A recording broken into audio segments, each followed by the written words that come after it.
Annamalais has been my home for the past 20 years, and I have been studying elephants for the past 12 years. We notice a lot of conflict between people and elephants in this landscape. We thought we should actually address this, as it is one of the prime conservation issues here. I first met Anand 3 years ago when I was working in BR Hills. He mentioned about a project he was thinking of starting, which looked at interactions between elephants and people. It sounded really interesting, so I came here for a few days to take a look. I've been here since then. People are very tolerant of elephants. They actually love elephants. But what they fear is for their own safety, which is a legitimate demand.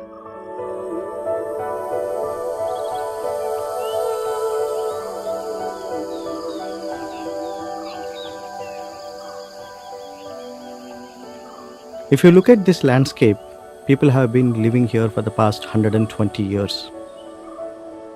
This may appear to be a long time to humans, but for elephants, it isn't much. They have seen the landscape changing from undisturbed forests to fragmented patches. 120 years is too short a time for elephants to adapt to such a dramatic change. We can't ask people to leave this landscape because they are dependent on tea and coffee plantations for their survival.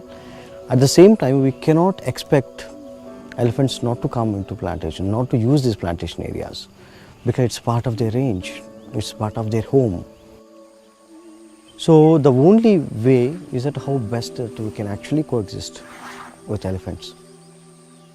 Here, the loss of life is the primary reason of conflict, which is very traumatic. We thought we really need to understand how these deaths occurred. So that's the most important. Under what circumstances a person died. 120 years ago, this area was covered in pristine rainforest.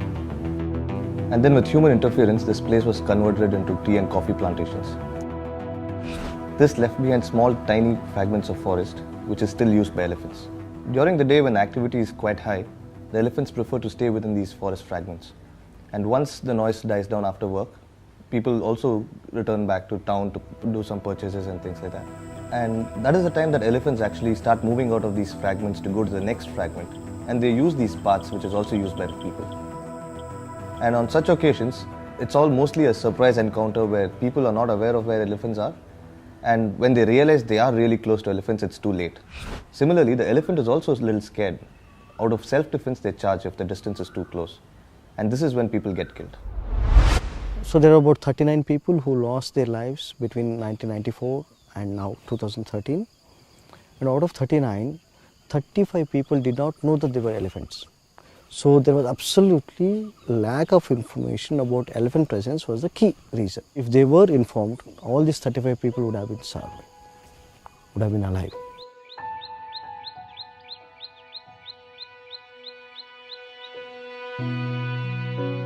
We started tracking elephants in plantations to understand their behavior. Once we had an idea of their movement patterns, we began informing people directly. But we couldn't reach out to many people by this word of mouth method. When we were thinking of ways to be more effective, One of the managers of a tea estate came up with the suggestion of using cable TV to reach out to people. Many people were already watching Valpare television channel back then. So this was a great way of communicating elephant location information to all of them. Every day after 5 o'clock in the evening, we displayed a crawl with the locations of elephant herds.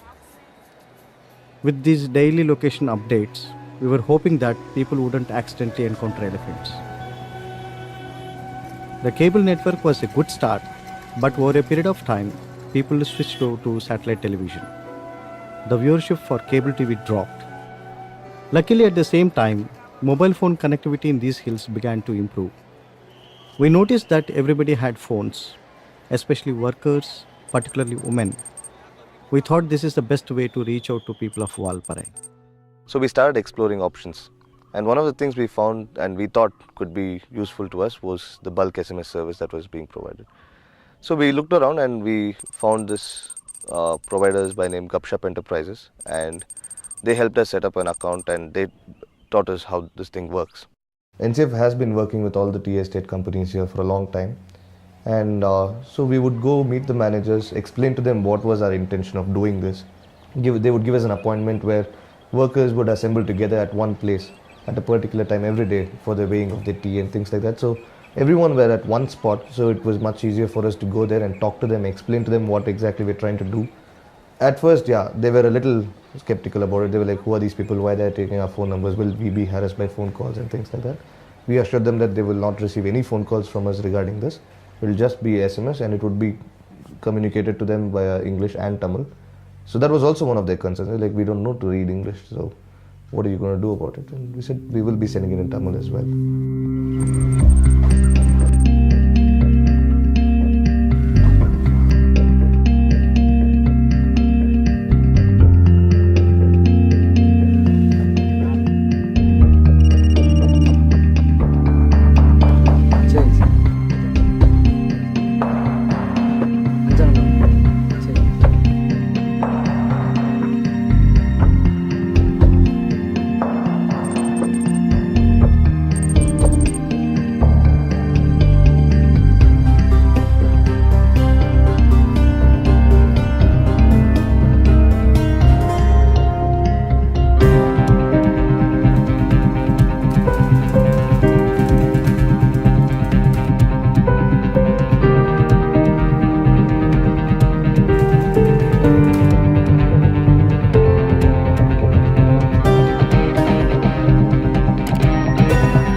இப்போ SMS வர்றதுனால தான் எங்களுக்கு வந்து இப்போ யானையினுடைய மூமெண்ட்டே தெரியுது. இல்லை message வர முன்னாடி பார்த்தீங்கன்னா எங்களுக்கு யானை எங்கே நிற்கிது அப்படிங்கிறது ஒன்றும் எங்களுக்கு அவ்வளோவா தெரியலைங்க.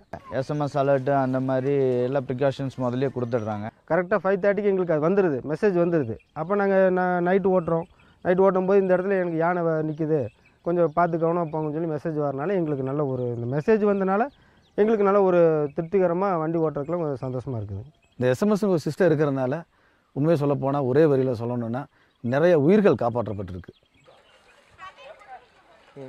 We realized that early information network was something that was very crucial to start up. So we looked at it via what are the ways that we can actually reach out to the people. One was through local cable TV channel. The other one was through bulk SMS. So looking at these two things, the cable TV channel covers for the people who are already at home. The bulk SMS is for people who are already traveling. But there are situations where the network fails, there are situations where there is no network. And if you look at it, the number of deaths that have occurred, most of them have occurred when people have been walking back home from the bus stops.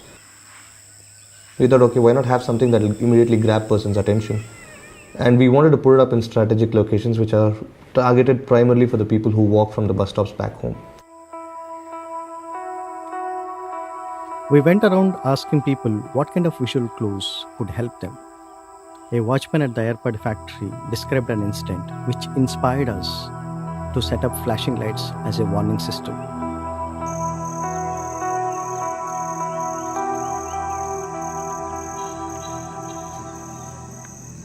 This incident took place around 4 o'clock in the morning near the factory. One of the residents of Ayarpadi was returning home by bus. He got off and started walking down towards his house close to the factory.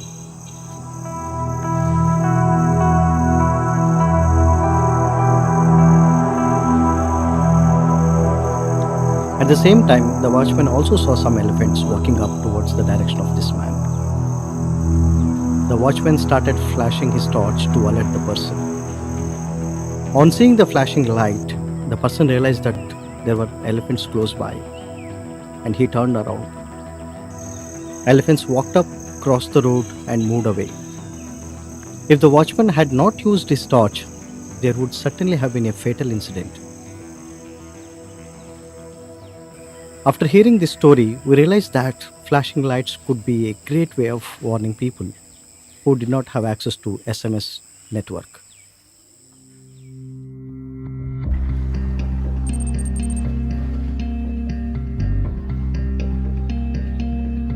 Most of these fatal encounters that occurred happened when people were walking home from the bus stops. So we thought it would be good to have these lights put up in such locations where there's maximum visibility and it will benefit the people who are walking home. People returning home late at night could see these lights and take necessary precaution. Red light எரியுது, யானை அந்த பக்கம் நிற்குதா, இந்த கருமலைக்கு பச்சைமலைக்கு பாடல் நிற்குதா, சரி okay, நான் பார்த்துக்கிறேன் சரி okay. These lights primarily mean to say elephants are within a kilometer radius, and that is what we wanted the people also to realize. And it's a very simple system actually. It works via a GSM module, so it has a SIM card and you can register phone numbers to it. About 3 numbers can be registered. And what we thought was it'll be good if 2 people from the local community residing in that area, the proactive people, the ones who get information about elephants, we wanted to select such people, but we did not want to pick up those people. We wanted the community, the group itself, the people living there, to choose someone among them.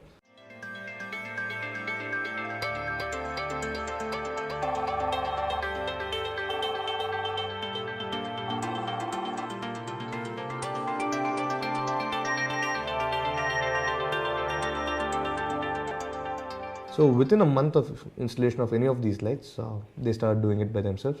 Gradually, about 4-5 months down the line, they started taking it up completely by themselves. Now in a year, maybe we just switch on the lights maybe 5 or 6 times in a year.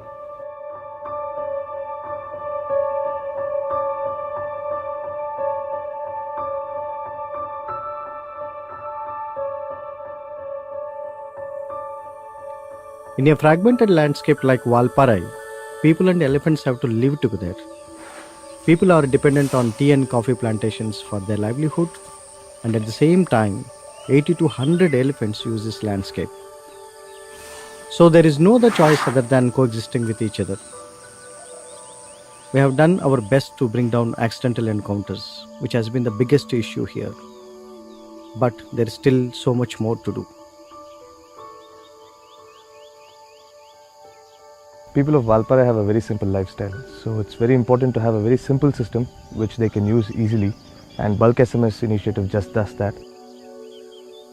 Because of this, it gives them a my message attitude, so they are really into it, where they share information with us as well as among their other friends and family as well. The good thing about this project is that, unlike most other conservation issues that many people address, here you get to see the result the very same day. By the end of the day, if no one is dead, if no damages are there, then it's a success that very day. So when I meet people on the road and when they ask for messages, when they want to register for it, it's a very assuring thing, saying, okay, this system is working, people are really looking forward to this. It's a very satisfactory feeling that you get.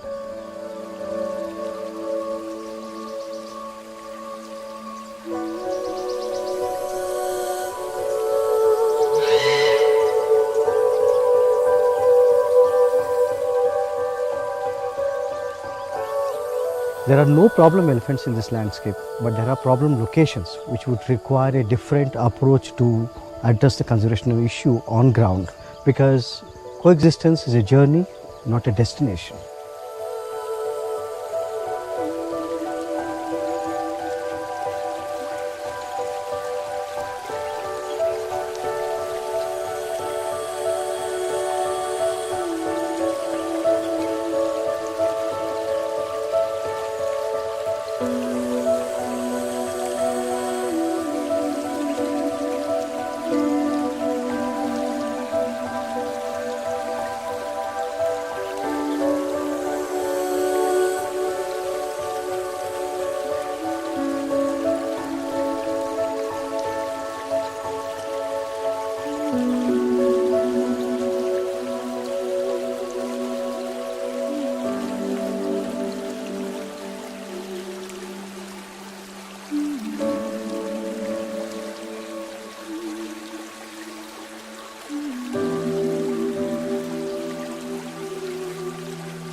you.